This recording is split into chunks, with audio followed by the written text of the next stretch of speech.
Hey everybody, welcome to InPsightRadio. I am your host, Danielle Egnew, and you are a fly on the wall too everywhere. Hi! Still in springtime. Happy spring to everybody. Coming in here in May of 2021 and evaluating so many big changes in the world, right? Just woo! I had the wonderful opportunity to be on a show, a podcast show that's also video broadcast with my dear friend Donna Ostermeyer earlier in this week, and it's called Insightful Conversations with Donna.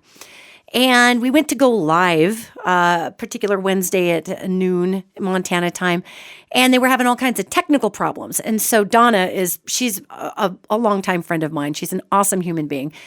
And she kind of pivoted and she figured out how to record this really great interview, which is, by the way, if you want to see it, it's up on my Facebook pages, the link to it, to the Zoom recording.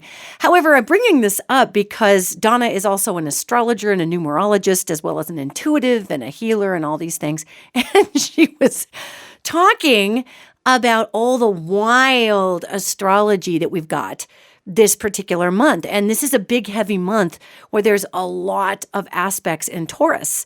And Taurus, the bull, of course, it's money, it's family. Taurus is ruled by Venus.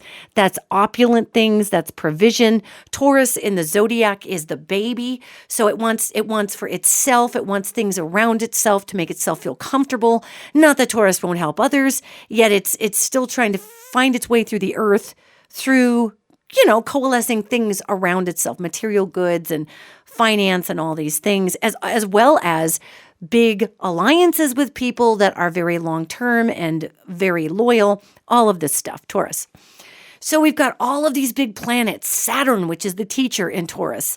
And of course, Saturn's rules Capricorn, which is money and systems and taxes and precision and all these things. Work ethic. And here it is in Taurus, which is just bringing down the hammer on all those issues. So it was a fascinating conversation. Anyway, if you have an opportunity to tune in, do, because Donna is very insightful, thus Insightful Conversations with Donna being the name of her show.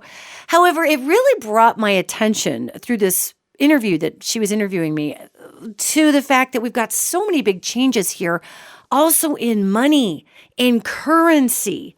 And so what I think is so interesting with these money situations is I'm seeing that a lot of people who work in my field as a channel are also getting all this information that has to do with money and currency and where we're at right now, which I'm super fascinated by, right? So I really sort of want to talk about today, I'm going to talk about today some very fascinating energy shifts on our planet that have to do with cryptocurrency. And why am I talking about cryptocurrency? Well, cryptocurrency is one of the most poignant and fascinating demonstrators for manifestation that I've ever seen in my adult life. I mean, if we roll the time back, imagine a 1950s movie with a black and white shot of a clock rolling backwards in this montage of images of time rolling backwards. Let's roll back to the 90s, right? And The Secret comes out. And the early 2000s when The Secret really is distributed widely. And we're all learning manifestation.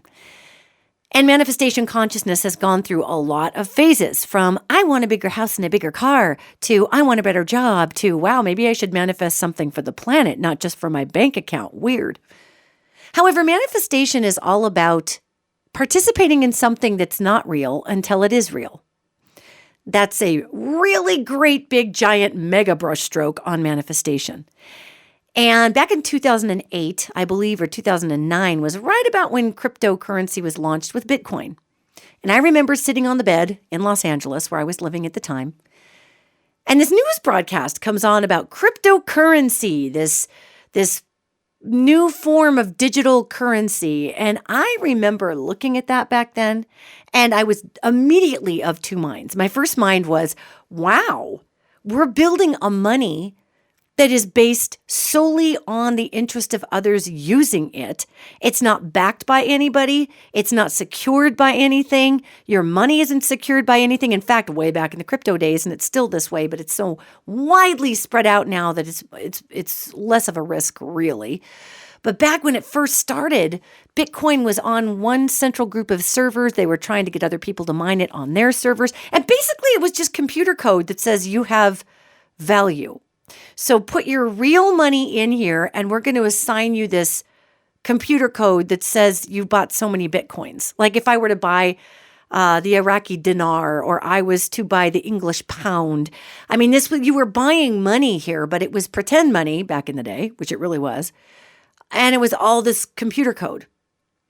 And so on one hand, I thought, oh my God, here it comes. I've been seeing this massive shift in our consciousness with money on the planet Earth for a long time, and this is the beginning of it.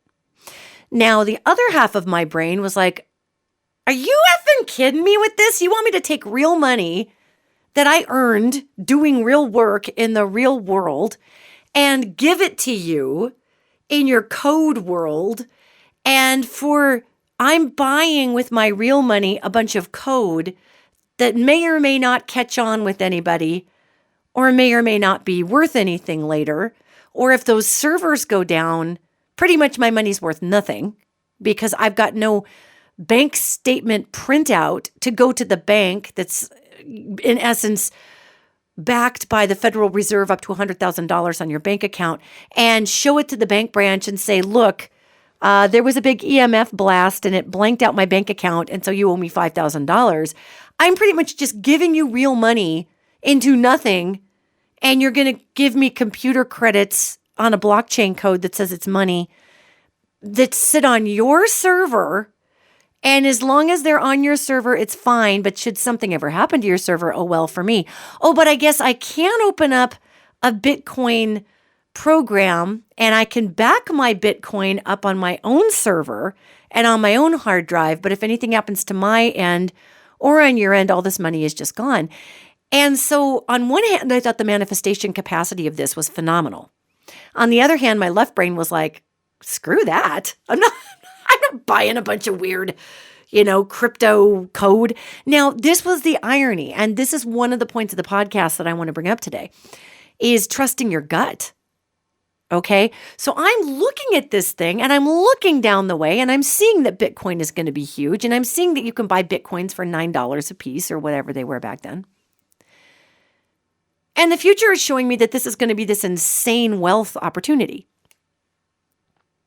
Well, this is where my concrete brain got in the way of my gut and of my ability to see the future. My concrete brain threw itself like a tree activist in between a chainsaw and a redwood and chained itself to that redwood. My concrete brain was like, you are not putting real money into whatever the hell this is. You are out of your mind. This could be a scam for all you know. I mean, who knows who's making the blockchain happen? And they didn't even know who authored crypto either. Crypto, if you'll remember, the author of Bitcoin was a secret for a very long time, right? So I'm looking at this and I'm going, there is no way in hell. But then here's my ability to see the future, my ability to talk to angels. And I'm asking the angel who walks up the world, is this really a thing? And they said, yes, this is the way of the future. It is the predecessor of trade. So I'm like, well, I should take like $100 and buy some Bitcoin, right? But no, my concrete brain chained itself to that cause. It was like, you are absolutely not doing this. You are out of your mind. And then my right brain, my channeling limbic system, my limbic was like, look, prefrontal cortex, I'm getting all this information that this is going to be worth a ton of money. What's wrong with you? I mean, I could invest in the stock market and lose it all. And the concrete side of my brain was like, yes, but stocks are guaranteed to a degree. I mean, you could still lose it all, but at least there's some fail safes between you belly out. So I went back and forth and never invested in Bitcoin. Okay, now obviously Bitcoin is up to what? What is it now? Like $55,000 or some insanity? I mean, it's per coin because of people's willingness to use it. And there's also a lot more people who are using the blockchain. They're allowing the blockchain to do what it does. And so, I mean, in essence, Bitcoin has really, really taken off to an insane amount. I guess I'm checking my Coinbase. I have this app on my phone called Coinbase, and it tracks cryptocurrency, and it's super easy to buy cryptocurrency through it. And I have I don't know, I threw $100 at Bitcoin way after. I mean, it was up at $63,000 and I just threw a little bit at it and it'll rise and fall and do what it's going to do. But anyway, I think it's up to $57,558, okay, a coin. So let's talk about gut feeling first. And then we're going to talk about the effect of crypto on everything. But we're going to talk about going with your gut first here, because many of us don't go with our gut and we kick ourselves later, especially in financial areas, or we feel weirdly inspired to, to go with our gut in certain ways, and we do. And then all of a sudden, those inspirations may or may not pan out or whatever it is. So we don't listen to our gut. But let's just do some live math here, okay? So I was going to throw $100 at Bitcoin, and to buy Bitcoins maybe at $9. Well, that would have given me, oh my God, look at this number. I should have done it at the time. That would have given me 11.111111 Bitcoin. Boy, did I miss the signs on that one. That's hilarious. Okay, so that would have given me 11 point. Okay, now we're going to multiply that. We're going to multiply that number, how many Bitcoins there were, with what Bitcoin is currently valued at. Okay, and it's gone up and down. But, it just went up to $57,639. 57,000 times 57,639. All right.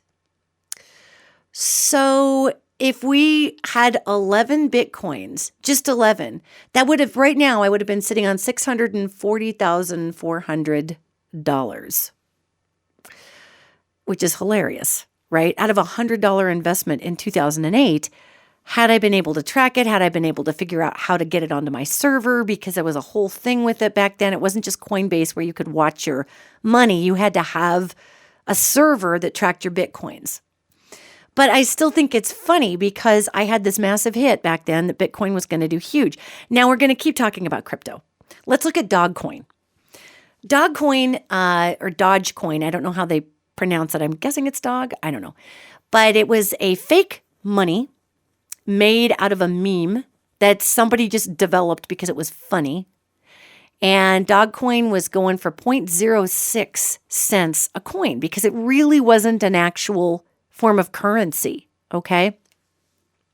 And a while back when I was starting to get the hit that this crypto thing was going to stick, maybe 2 months ago, it wasn't very long ago, I was looking at Dogecoin. And again, if you go on Coinbase, you can see all these different cryptos that are now available. And they're just like buying it, like buying a stock. Like if I have $100 and a stock is $2 a piece, then I'm going to end up with 50 shares of that stock. Okay. So if I have $100 and a crypto is at $2 a token or a coin, whatever it is, then I'm going to end up with 50 tokens or coins of that particular crypto, and it rises and falls and does all this stuff.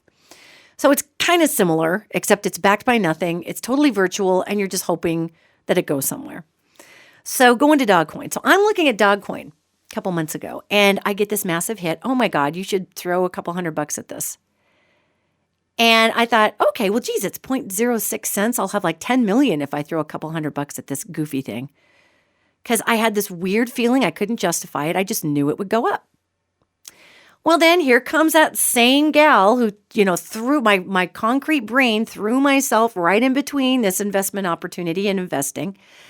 And my gut was like, no, seriously, you'll probably spend $200 going out to eat over the next month. I mean, just take that out of your budget and stick it in this Dogecoin thing. And I'm like, okay, no big deal. Well, I didn't, because my concrete brain is like, oh my God, here we are again. It was bad enough you wanted to throw your money at Bitcoin, but here you're going to buy a fake one that's a joke currency. I mean, even in Coinbase's description, it says this is a joke currency, blah, blah, blah, blah, blah. This is a joke. It's a meme currency. And I'm thinking to myself, well, I know, but I keep seeing it going up. This is weird. And my concrete mind, she's just, chaining herself to that tree saying, oh no, sister, you are not. I don't know what you're on. I don't know what you're sniffing. I don't know what you were licking, but we are not putting real money into a joke currency. I mean, throw some of that money into, there's some actual real coins in here you can actually buy and invest in. And I mean, you can take $20, gang, through Coinbase and invest it in Bitcoin. And even as Bitcoin falls and raises, your $20 is still going to raise and fall. So you can make money even on $20.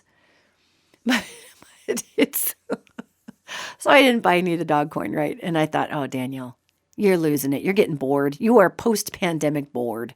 So I blew off my gut again. Twice. Look what I do for a living. And I blew it off twice because my concrete brain got in the way. And of course, Dogecoin has taken off because somebody mentioned it, Elon Musk, or somebody said something about it. And it may or may not still maintain its value. But this 0.06, it was 0.06 cents per coin. So if you were to buy $100 or $200 worth of coins, you'd have a five-figure amount of coins there, okay? Well, now just because everybody's buying it and everybody's wanting to use it, everybody's decided it's had value, even though it was started as a joke, just like Bitcoin, everybody just decided it was something that was going to have value, so they bought into it. The manifestation of making a decision that something has value. So now Dogecoin is up to 0.62 cents. Doesn't sound like much. But if you had, 10,000 of those, that's like $6,000 or something like that you made off of $100 or whatever it would have been back in the day. So I got a friend of mine, a really good friend of mine, her son had picked up her Robinhood app on her phone. And Dogecoin is traded through Robinhood and Robinhood is a stock trading app, as well as Coinbase. And my friend had, handful of $100 in there. And her son stuck it all in Dogecoin when it was 0.06 cents. And he says, this is going to go somewhere. You just watch. And she was so mad at him. She's like, are you kidding me? You just spent that on a fake crypto? And he's like, no, it's going to go somewhere. So my friend is sitting on something stupid like $25,000 now out of a couple hundred because this took off. Now, can it crash? Sure. Can it go down to something that, something terrible? Sure. But what I think is really hysterical here is that when we look at this, you're probably still going to make more than a couple $100 you threw in. Even it goes down to 17 cents or 10 cents. It was at 0.06 cents, So this podcast is all about crypto and listening to the gut, because crypto is such an interesting manifestation of our gut. And I'm trying to get over a really an old world bias that I have against this system, because when I look forward, all I see is expanding crypto and all of this money going crazy. I had clients who invested in cryptocurrency who asked me about Bitcoin a long time ago. And they're like, should I leave my money in Bitcoin and should I cash it out? I said, no, leave it in because it's going to fall. It rallied to $11,000. I said, just leave it in, because it's going to fall back and then it's really going to take off and it's going to stay up. And that's what's happened to it. So I've got friends who bought into crypto way a long time ago who are sitting, I'm sure, on, probably 7 figures of real money now through the crypto market. And obviously, when we have these investment opportunities, whether it's investing in ourself or it's investing in cryptocurrency or it's investing in stock, and I do mean that investing in the self is part of investment. Like I've known people who, if they just would have gone back to college when they wanted to get that degree, 3 or 4 years later or 2 years later, they'd be done. They'd have that degree instead of, oh man, I should have done this. I second guessed myself. And if I just would have done this, it would have been finished. There are times when we're asked to just dive in, and we don't have to dive in. The universe is going to give us multiple opportunities to succeed, gang. And just because I missed, the launch of Bitcoin doesn't mean that could be the very last thing I ever do. And I missed the launch of Dogecoin, even though I had this huge hit to do it and I didn't do it. I ended up throwing about $200 at Dogecoin when it was it was at 17 cents. And I thought, well, I'll make a little money on that. So, I've made a little bit money on my Dogecoin. I'm not going to retire on it, of course, but it's just kind of fun to watch it noodle around. However, the point about the crypto stuff is that it is really an exercise in manifestation, and it's really an exercise in group participation changing culture. Because now Tesla takes Bitcoin, and in 2008, it was just such this abstract, weird code thing somewhere. And a lot of these particular currency companies, they are trying to cut out bad actors, and that's people, terrorists and people laundering money. They're doing their best to cut that out. Yet it's just a weird situation, when the shoulda, coulda, woulda hit you. How many times in your life have you been like, oh, I could have bought Apple stock, but I didn't. Or, oh, I should have started in that degree program and I didn't. Or I should have invested in Dogecoin and I didn't. There's no point in beating yourself up because what you're being shown is the value of your gut. And even though you may not have soared in that moment, okay, it's teaching you that you can listen to that later on down the road. And I had a very recent run-in with another one of these feelings. I've got a friend of mine and he's very, very intuitive. You've heard him here on the podcast before, Shane Kirkham. He's the one who owns Furniture Panache up in Bozeman, yet he's also a massive intuitive, and we do a lot of intuitive work that's fun. And Shane was knocking around Cosmos, Atom Cosmos. It's this, Cosmos is a crypto and Atom is a token or whatever it is. And I had bought some of it a while back, just a little bit of it. It was like $9, so I didn't get many of them. However, we had this big talk about it a week ago, and it was at $22 a coin or a token. And I was going to throw some money at it, and I didn't. I waited because I was like, well, maybe it'll go down. And all it did was go up, like to $30. And I thought, oh, for crying out loud. So I threw some money at it today, in fact, and it's even fallen back since I threw money at it. It's going to go back up again. It's going to keep going up. But when it fell back, I was like, oh, shoot. I bought it at a higher ratio. Then it fell back. So I've already lost money on X amount of dollars. But this is the thing, gang. You can't think about money that way. You can't go penny for penny on it because money is a flow. And crypto is all about manifestation and all about a collective desire to utilize something. So why is this an important discussion for 2021? This podcast just isn't about cryptocurrency or listening to your gut. It's about the power of what happens when we come together to decide that there is a system that we want to have in play. That system could be anything. That system could be politics. That system could be governance. That system could be literally anything. And here is Coinbase, and here is Bitcoin, and here are all of these cryptos being launched now that have this opportunity to grow. And I call them money gardens. I like to plant little money gardens. And you never want to invest so much that you go broke, gang. You don't want to spend your rent money on something that's not smart. Yet if you have a little extra money, think about your budget. Do I throw this at a pair of boots, or do I have fun planting a money garden with some stocks or with some cryptocurrency or a million other ways to invest? There's startups also. My God, one of my favorite things is to invest in a startup. And it's not like I'm sitting here growing money in my backyard. However, my money gardens, sometimes they really take off, sometimes they don't. But just like a crop, there are seasons for harvest for everything.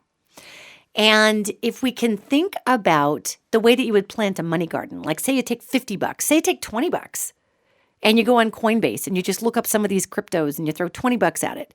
And maybe it buys you 100 of those tokens, and maybe it buys you 0.0016 of those tokens.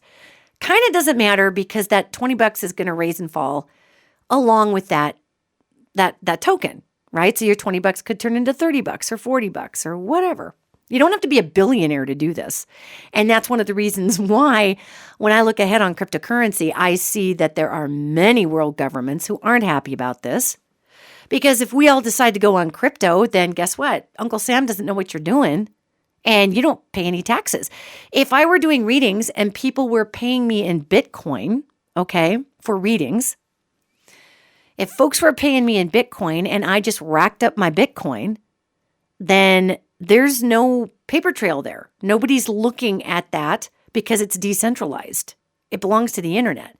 So the government can't see how much money I earn because it's all in crypto. I don't currently take crypto for readings.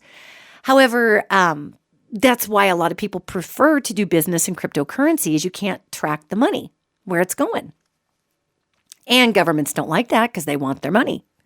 So there's going to be attempts at controlling the internet space, at really not controlling the crypto as much because they can't, but countries launching their own form of crypto that's backed by governments. I mean, everybody's getting involved in this now.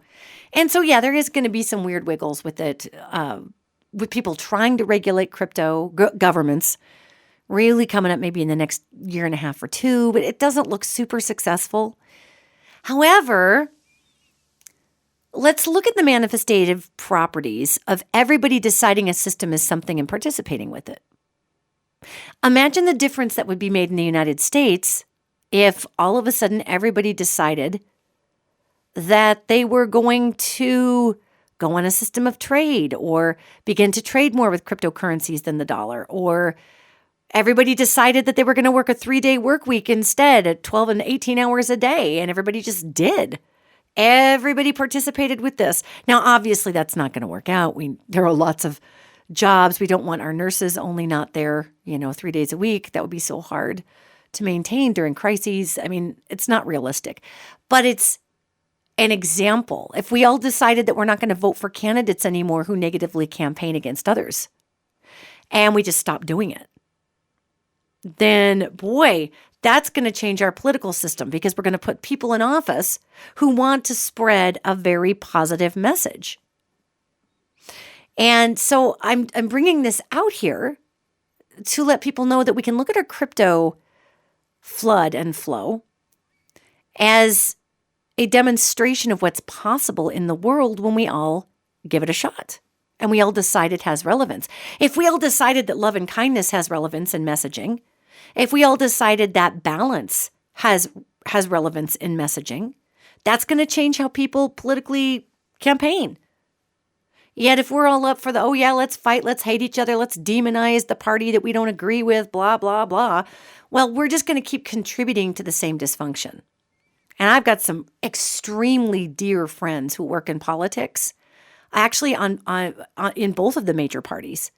And they're so entrenched in it that they cannot see past their political party's identity and what it stands for because it's their identity. And I get that.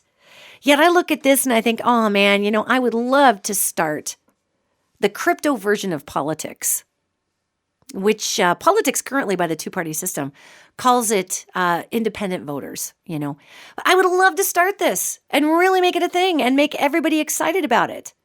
Because a lot of states and our two-party system want to keep us on a two-party system. And my cousin Sean and I went to Missoula this past weekend to see one of my cousins graduate, his daughter. And just congratulations, Callie. She graduated and she's off to a beautiful life out of the University of Montana. And my cousin Sean and I got chatting. And he said, the one thing that the two-party system can totally agree on is that our country has got to remain two parties because that's how we get each other to fight with one another. And it's true. I mean, even in the state of Montana, gang, and this goes back to manifestation, in the state of Montana, if I'm a registered Democrat, which I am in the state of Montana, I can't vote for a great Republican candidate. Let's say there was a Republican who came along in Montana who was fabulous, who was socially liberal, didn't give a crap about what you're doing, whatever. They just really wanted to balance the budget and make sure we weren't paying big corporations because traditional conservatives, believe it or not, are small business. Small business is the traditional conservative model, and that's just been eaten up over the years. But I couldn't do that. I couldn't cast a vote for somebody in my own state that might do well for our state because I'm a registered Democrat. And in Montana, you cannot mix up your ballots. So if I vote in a primary, I can't vote in a primary either. So say I want to cast a vote for a Democrat in a primary, or, maybe who knows? Maybe there's great forward-thinking Republicans, and I want to cast a vote for them. If I'm registered as a Democrat, I can't do that. I can only register on the Democratic ticket. I can only vote on the Democratic ticket. So it gets really bizarre, right? They kind of label you and corral you into your particular, I guess, franchise or whatnot. And the only way to get around that in the state of Montana is to register as an independent. But if you're an independent, because then they'll say, send you both ballots. But then if you're an independent, you can't vote in the primaries. And there's other things they cut you out of voting on. So it's a way to keep everybody fighting. But what would happen if we created the crypto version of a political party? In other words, everybody just quit participating in the two-party thing, made this other third party, not even a third party, just a more collective, decentralized system of picking people that was based on the individuals. Then the same thing would happen with politics that have happened with finances. Now, in 2008, the financial folks at the time, of course, the feds were coming out and saying, oh my God, you're an idiot to invest in cryptocurrency. It's not even real. And they were right. It wasn't real. It was just weird blockchain code. It was nothing. But look what happened to it because everybody participated. This is the power of positive participation. Now, I'm talking about positive participation. We can have negative participation too. We can have participation where everybody comes together for a negative cause and it gets really terrible, like the Capitol insurrection on January 6th. That was also a manifestation that turned physical. Or let's look at the Nazi Party through Adolf Hitler. That was an ideological manifestation that everybody got on board and it started a world war. So we have examples of political manifestation that have taken to the extremes in very negative ways.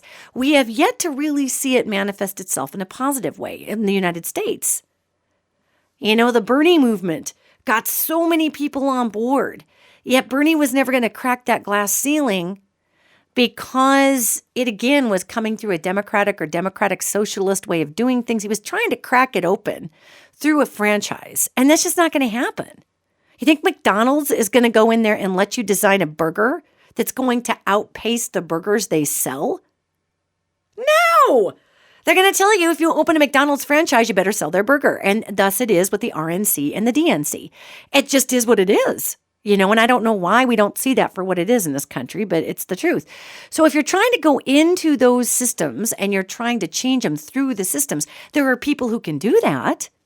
You got to bring that change incrementally through the system, but it can't ever threaten the system itself. Or just like a computer code, you will be seen as a virus and you'll be eaten out of the system because you're wrecking the system. So really, you've got to create something on the outside of the system that is decentralized, that allows everybody to participate. And if the traditional money system wants to see crypto as a threat, that's fine. Or they can get on board with the crypto, which is what the money system has done. And Goldman Sachs and a lot of these big investment houses now offer through them investment opportunities in cryptocurrency, in the biggies. I believe it's Bitcoin and maybe Ethereum. Ethereum is another, the Ether token, Ethereum is another big platform. But there's other real big ones out there because everybody's noticing now that there's such a great participation in it. If you can't beat them, join them. So this is why I'm using crypto as example, as what we can do for the political culture in our country. Because I believe strongly, with my heart of hearts, that if we could, if you will, decentralize politics, not do away with the Democrats and the Republicans. Like I said, there are people who really have built their identities on those and they believe in those things, and that's excellent. Go for it. However, for those of us that have a slightly different viewpoint for what is possible, if we could decentralize politics and create, this, it's got to have a name. And I always say we should call it the big party. Come join the big party. Have a big party with us. And it's all about just coming together in common trade and in what is good for all things and for all people. What's good for big business? What's good for little business? What's good for social programs? What's good for small business? All of this can be served. It doesn't have to be one or the other. It's so stupid. Oh my God, it gets so... Do you ever just lose IQ points trying to follow political pundits? Because I sure do. I don't care who the pundit is. I mean, it's just to look at the world through such a myopic lens that there's only one way to do something. When we have Bitcoin and Ethereum and all these other cryptocurrencies through Coinbase to show us that literally everything is possible if we all participate and just decide it has value. You know, when Bitcoin first started, it was fascinating. There were all kinds of feds and stock people and whatever that came out saying this is an idiot's venture and you can go ahead and invest in it if you want, but invest in your own, at your own peril, you know. I think that's hilarious because that's how I was feeling about it too.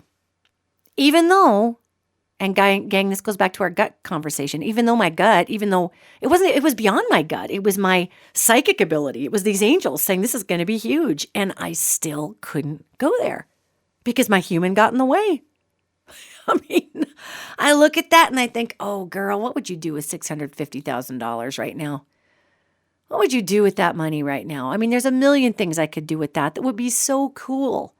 And some would be great for my family and some would be great for the community. Others would be great for this podcast. I mean, others would be great for Road Angel. Granted, $650,000 doesn't go a super long way in 2021. But my God, it doesn't hurt. It's better than as my grandpa Charlie used to say, it's better than the poke in the eye with a sharp stick. So that was a lesson in listening. And, I listen all the time to the ethers and I see the future of what's going to be necessary in politics for us to transcend where we're at in this gridlock and all these things. And it's going to take a decentralized way of looking at things and getting people on board and getting people voting for that. And the main system is going to have to join it, not try to beat it. But at first it's going to try to beat it. So it's going to take strong people to stand up and do this. Heck, I think about doing it all the time. I give my wife and my sister-in-law and my very good friend and co-producer of Road Angel, Mary, I give them all heart attacks talking about how I want to just decentralize politics and make this amazing opportunity for people to come in with their ideals and ideas. And we got to take the fighting out of it. It's got to take a strong personality who's not going to let fighting get involved with it. There was no fighting with cryptocurrency. It was just blockchains. People just bought it. And then more people bought it.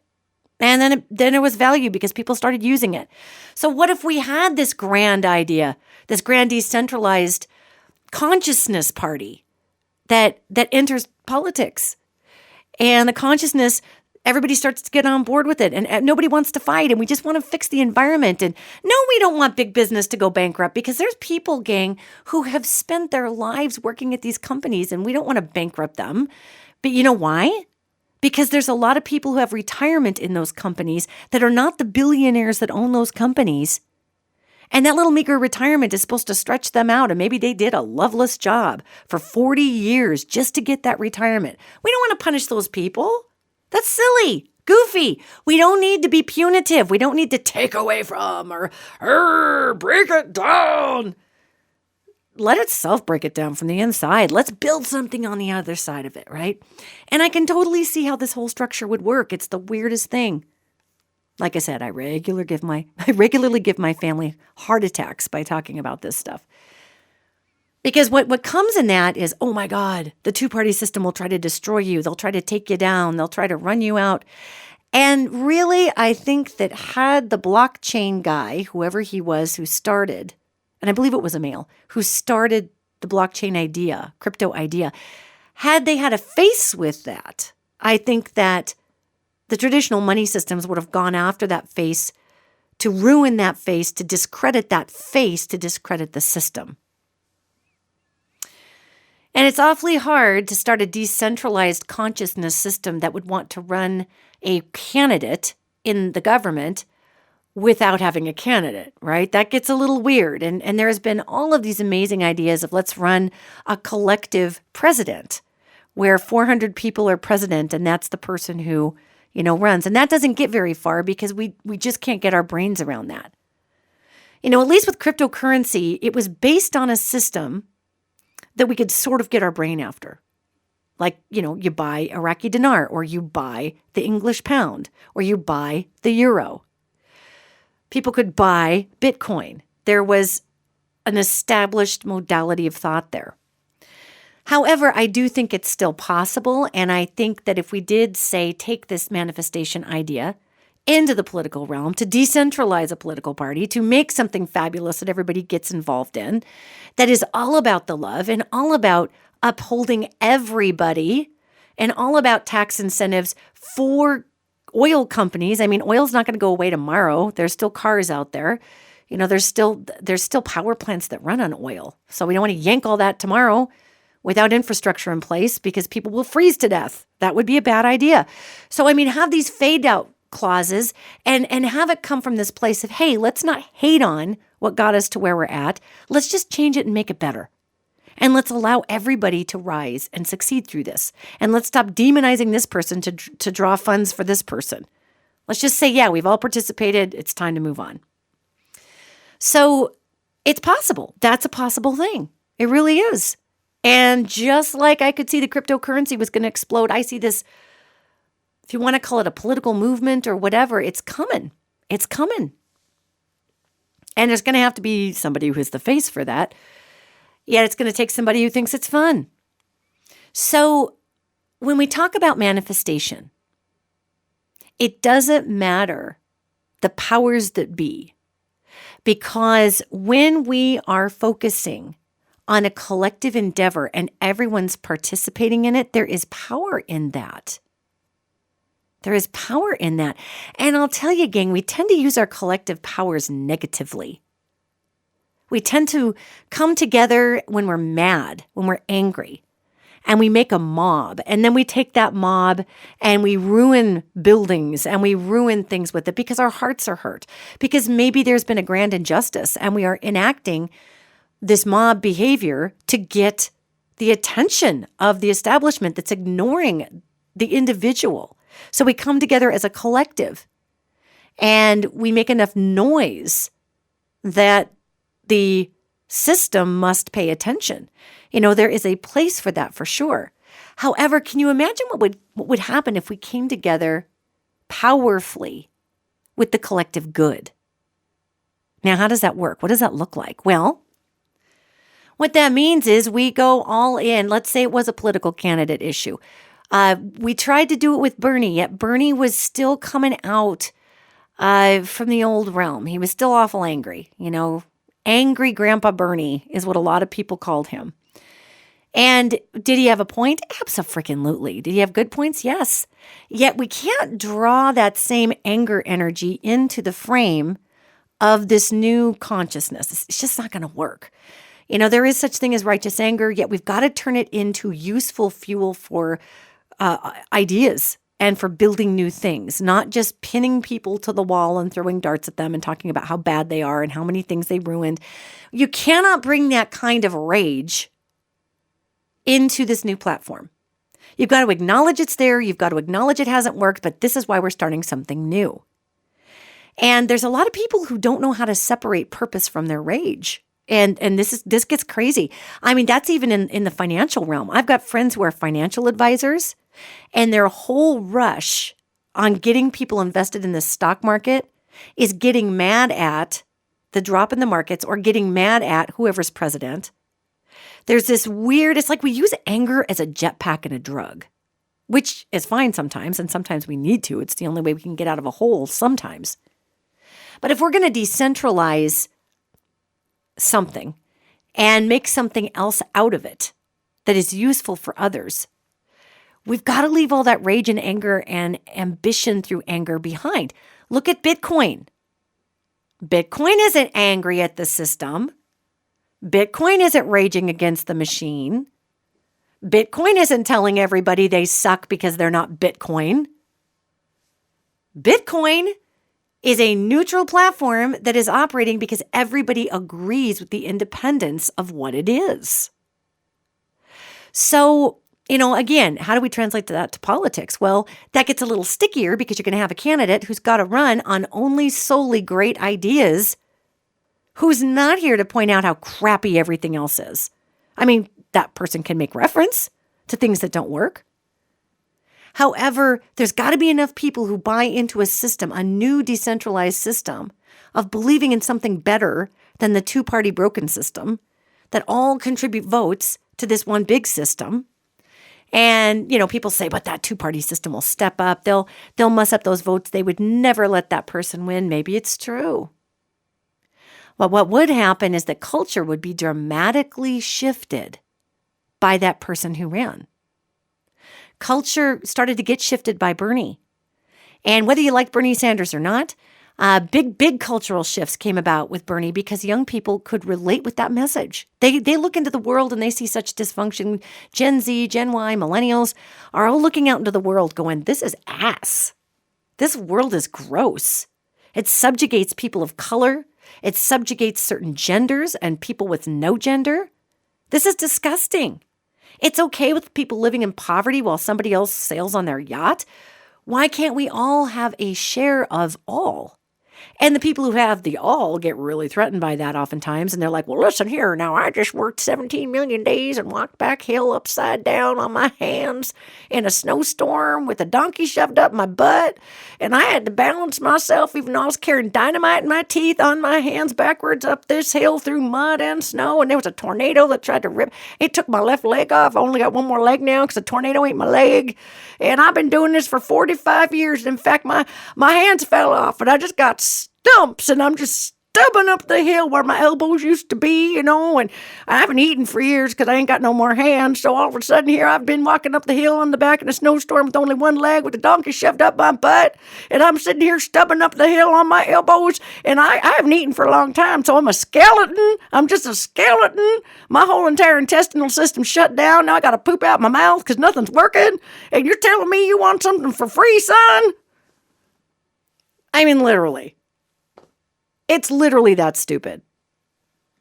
So, God, let us not be the people who wear our hands out, down to our elbows, down to the nubbin, who walk backwards up a hill on our hands until a tornado rips off our left leg. Let us not be the person who shoves a donkey up our butt, just to show the system that we are willing to subjugate ourselves to the sociopathic consumerist system in America. There's more to life than a donkey up your butt. I mean, God, come on, you guys, right? Come on, gang, let's get this big party started. So back to crypto, back to the idea of crypto, back to the idea of how do we expand our consciousness in this particular world?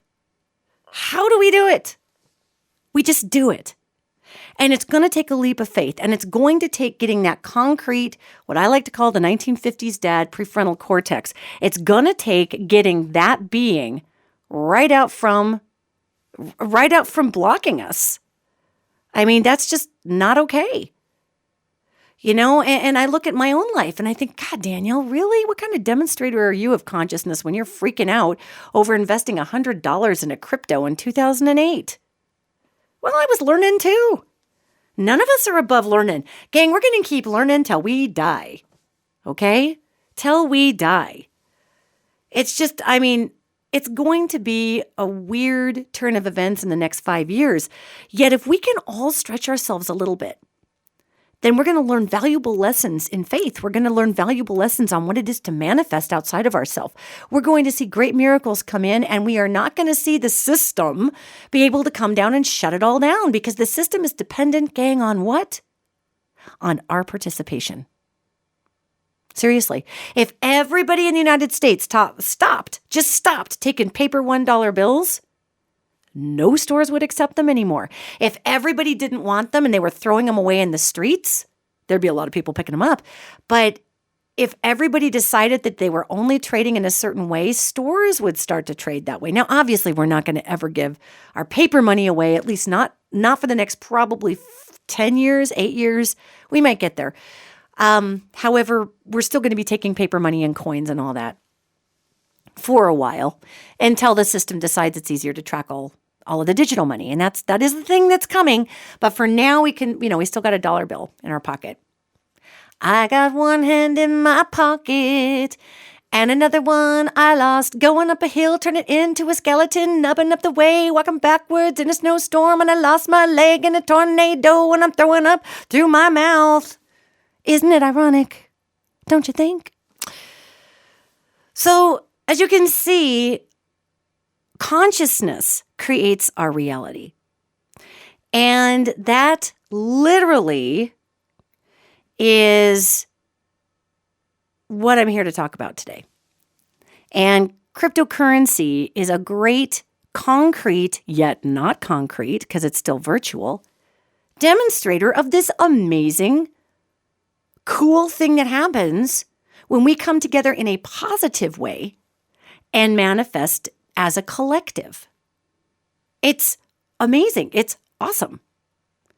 And so one of the most amazing, fun, awesome things that I can see is that what if we collectively come together for the planet? I hugely want to save our planet. And I make these incremental shifts in my own life. You know, my wife and I and my daughter, we moved from a very large house back to a house half that size that is running off of utilities that are already hooked up to, gas and a grid and whatnot. And part of the natural gas that we get here in our house in Billings, Montana, part of the natural gas, we get a gas subsidy because our garbage dump, our landfill outside in Yellowstone County, it absorbs 11 different counties' garbage. And so there's a lot of methane being created in that landfill. So much so that our landfill outside of Billings, Montana collects methane and sells it back to MDU, Montana Dakota Utilities. And our garbage trucks are run on methane out here. And they're run on methane that comes out of the dump. I mean, it's pretty amazing. So, being on this system in Billings anyway, and we've got this slightly subsidized gas prices because gas is being created out in the dump, and instead of letting it go out into the atmosphere, they're capturing it and using it to power things. And I'm not a perfect green person, gang. I'm not. I do turn off the water when I'm brushing my teeth, and that's from a habit from living in LA and from living in a desert for 11 years. But when I'm brushing my teeth, I don't just let the water run. I squirt it on my toothpaste, my toothbrush, and I brush my teeth. And then I squirt it on again and turn it off and brush my teeth. I don't just let the water run. I also, in fairness, I drive a Jeep. I drive a Jeep Rubicon, a four-wheel drive Jeep Rubicon. I drive that because there are many places that I need to get to in Montana that don't have a road. And we get lots and lots of snow in Montana. And I've chosen this vehicle. Now, someday they're going to come up with a vehicle that is not that a Jeep Rubicon is inexpensive. It's not, but it's not a $100,000, EV that has similar power that can gut through all of these different terrains. So someday I'll probably switch to that vehicle when they get one that really allows me to go off-roading to the capacity that I do.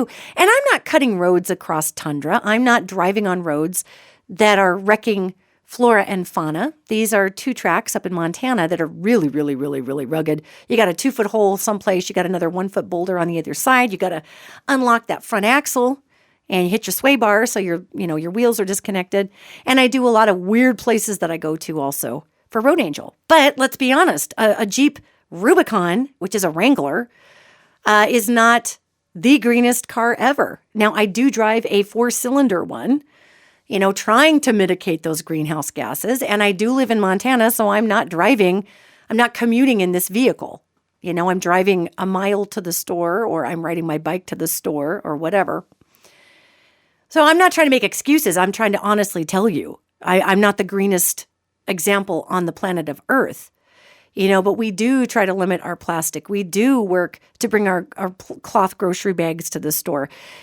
And why am I saying all this? Because every little bit that we do helps. And I think we get overwhelmed sometimes, especially we lefties. Man, we lefties will turn into zealots and just crucify people to a wall for not being green enough. And then people just feel defeated, so they don't even try because, oh my God, I slipped up and used a plastic straw. I'm going to earth hell. All we can do every day is be as conscious every day about making small changes every day. And if we all make little tiny changes here and there every day, then yeah, this is going to be huge. If I was in a situation where I needed to be driving 100 miles both ways to commute someplace, I probably would get an electric vehicle or something that was way better on gas than my Jeep. But the Jeep is for a specific purpose. So, it's you got to live your life. And if I'm using this Jeep, then I've got to offset that in other areas. So the ways, for instance, that my wife and I will offset that is we buy a cow once a year or half a cow that provides us with our red meat for the entire year. Now, that cow didn't come from a feedlot. It comes from free range. It's grass-fed, it's grass-finished. They're not in those lots where the methane and the poop pile up and it goes out into the atmosphere. These are just a small herd of cows out on somebody's ranch.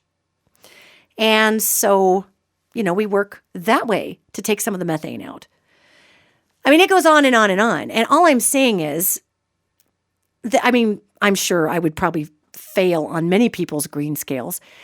Yet what I'm trying to say here is that we've got to start someplace. And each one of these collective missions towards making a difference somewhere, if there's billions of us doing that, it's going to make that collective difference. If billions of people are using cryptocurrency, it's going to drive its value up. Group participation creates value. Consciousness shared creates value. And with the collective consciousness, we've got to work to make it not negative, because so far that's how many political franchises have garnered people to be in them. They've garnered people by being negative and saying, I'm the army you need to be part of. How about who's sick of fighting? Are you sick of fighting? I am too. Again, Bitcoin didn't fight anybody. They just existed and everybody participated, and pretty soon Goldman Sachs is trading them. Can't beat them, join them.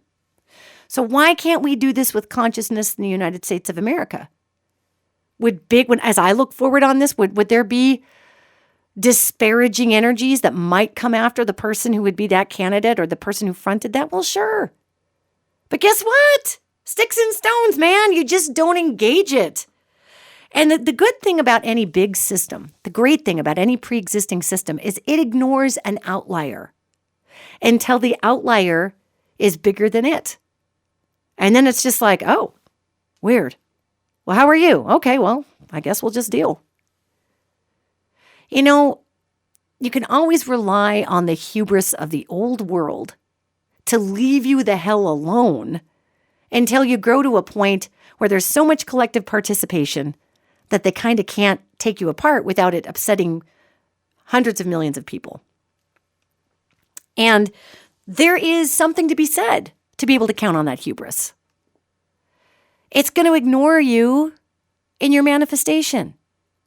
It's just going to ignore you in your manifestation. And that's fabulous, because what that teaches us is that if we are going for something that is positive in the collective environment, then if we stay in a good, positive, loving mind for the whole, and we come up with bridge ideas that are amazing. Really, cryptocurrency is a bridge idea to trade. That's where this is all going. And trade, of course, is goods and services. There are some websites right now that are trade. Some people are really comfortable with that. Others aren't. However, we're going to a place where our younger generations are not interested in amassing grand wealth, or if they are, they're planning on sharing it with everybody. They are interested in a planet that's not going to suffocate them in 15 years by running out of air. And this is entirely true. And I'm interested in a planet that's not going to suffocate us, in 15 years. And I'm interested in being able to figure out a way where everybody makes money, everybody floats, everybody can get to the next phase of where we're supposed to go in. We don't have to pee on the old world and pretend we hate it. Many of us were born in the old world. There's lots about the old world I do not care for. However, we don't have to labor that subject. Let's use our collective consciousness to build something amazing outside the system. And then once it's up and running, heck, everybody's welcome at the table, including the system. Who cares? Look at crypto. So this is why I'm really a fan of cryptocurrency. And it's really been since 2021 that energetically my attention has been drawn to cryptocurrency, because as it's been drawn to crypto, it's been drawn to collective participation and manifestation, which I think is just so freaking cool. I think it's amazing. And it's really enabled me to see what we can accomplish when we come together in a common good that is not built upon taking down a common evil. You don't have to have a target to be good. Good can just be. The planet just is. Nature just is. Nature doesn't rely on something to defy it in order to define itself. And I believe that's our next step in evolution. I see it through these angels. And, I am one of those weirdos that someday maybe you'll see my mug, fronting this collective consciousness idea someday out there and creating a decentralized not even political, consciousness modality where we can go in and just do things for the planet. Maybe you will see my mug. Maybe you'll see somebody else's. It's all good. Yet the fact is, that is one area where my prefrontal cortex does not throw the activist in between me and that and chain itself to the old world tree and say, no, you can't go there. And I think that's why my wife has a heart attack regularly when I talk about it. However, gang, we are all part of this solution and we've all got to act on our gut. And so this week when you go into the world, really think about how am I going to build my money gardens in ways that I never thought were possible? What do I plant now that may come to fruition in 5 years? And then how do I use that energy and money to really make this world and my life a better place? People, as we come out of struggle, if you're financially set, you don't have to struggle. And guess what you've got time for? You've got time for a lot more volunteering to pick up trash by the road, down at homeless shelters, how to help women out of battered relationships. I mean, when we're not struggling to eat our soup and to pay our bills, we have a lot of energy that we can put into goodness in the world. And that literally is the freedom of income, is it allows you to be who you want to be. And some people are making a lot of money being who they want to be, and that's awesome. Yet let's stop the demonization, gang. Let's just stop. We don't need to demonize things in order to improve other things. We can look at something, our hearts can break over it. We can actively assess that as non-functional. We can come up with solutions. We can tuck it in its bed as a place that it's given us growth. And we don't have to agree with things. But we don't have to rage against the machine. Let's just build another machine. And we're seeing that through crypto. And let's use our manifestative capabilities as human beings to come together for the highest good. It's where our salvation is at. It's how we save this planet. It's how we melt all this plastic down that we fish out of the oceans and make it into usable products for people and make it into clothing and make it into tires and make it into so many other things. It's how we take the old world and make it something beautiful as we progress forward. And we don't have to rage against it to do that. You can be good just for the sake of being good. You can be just for the sake of being just. You can be kind just for the sake of being kind and for the sake of building a culture on all of these things. And it doesn't make you a Pollyanna, and it doesn't make you an idiot, and it doesn't make you a unicorn. It makes you following the flow of evolution in humanity because we're here to lift each other up. So go manifest today in ways that blow your mind. If you want to check out the Coinbase app, you can do that. Again, you can put $10 in on something and just watch it rise and fall. You don't have to be a billionaire. I have fun playing on the Robinhood app as far as stocks go. The stock market's really low right now, so that's, a good time to buy stuff. It's pretty low. It's all on sale right now. Crypto's going high. Stocks are going low. Very interesting. Manifest the world you want to see through the actions that you put into the world. Love those who you don't even understand. And by that doesn't mean go give them a hug. It just means don't hate on them. Give them room to be them. And go create the world you want to see. I will see you next podcast.